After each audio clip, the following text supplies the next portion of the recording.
ഇതിനകത്ത് എല്ലാ കുട്ടികളും പറയുന്നുണ്ട് ആ PYQ എന്ന ഫീച്ചർ അത് എത്രത്തോളം ഉപയോഗം എന്ന് പറഞ്ഞാൽ അതാണ് മെയിൻ അതെന്ന് പറയുന്നത്. ഞാൻ എല്ലാവരോടും പറയും എക്സാമിന് ഇങ്ങനെ ഒരു സംഭവം ഉണ്ട്, അത് യൂസ് ചെയ്താൽ നിങ്ങൾക്ക് ഹൈ മാർക്ക് തന്നെ വാങ്ങാന്ന്. കാരണം അത് ഒരു ചാപ്റ്റർ നമുക്ക് ഗൂഗിളിലൊക്കെ എന്ന് പറഞ്ഞാൽ ക്വസ്റ്റ്യൻ പേപ്പർ എടുത്ത് ആ ചാപ്റ്റർ കണ്ടുപിടിക്കണം, ഭയങ്കര മെനക്കേട്. ഒറ്റ ക്ലിക്കില് ആ ചാപ്റ്ററിന്റെ ഞാൻ ജനിച്ച വർഷം മുതലുള്ള ക്വസ്റ്റ്യൻസ് ഉണ്ട്, അത്രയും ഞാൻ ചെയ്ത് കഴിയുമ്പോൾ എനിക്ക് തന്നെ ഒരു ഇതാണ്, ഞാൻ ഈ ചാപ്റ്റർ അടിപൊളിയായി.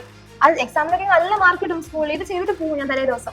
അത് എനിക്ക് ഉറപ്പാണ് ഫുള്ള് കിട്ടും. അത്ര അടിപൊളി, അത്രയും ക്വസ്റ്റ്യൻ ഇരുന്ന് അവിടെ നിങ്ങൾ നിന്ന് അത്ര എഴുതി വീണ്ടും ക്വസ്റ്റ്യൻ വരുന്ന അതും എഴുതി. അപ്പൊ പിന്നെ നമുക്ക് എന്തായാലും കിട്ടുമെന്ന് ഉറപ്പാണ്. അത് ഭയങ്കര നല്ല ഫീച്ചർ ആയിരുന്നു. പിന്നെ എക്സാമിന് തലേന്നത്തെ ലൈവ്, രാവിലത്തെ ബൂസ്റ്റർ, ഇത്രയും കൂടെ കണ്ടുപോയി പിന്നെ ഞങ്ങൾക്ക് തന്നെ ഒരു ഉറപ്പാണ്. പേരൻസ് കാണുന്നുണ്ട്, അവര് ഇത് മതി, ഇത്രയും മതി, ടെൻഷൻ എടുക്കണ്ട, പോയി എഴുതിക്കോന്നാണ് അവരും പറയുന്നത്.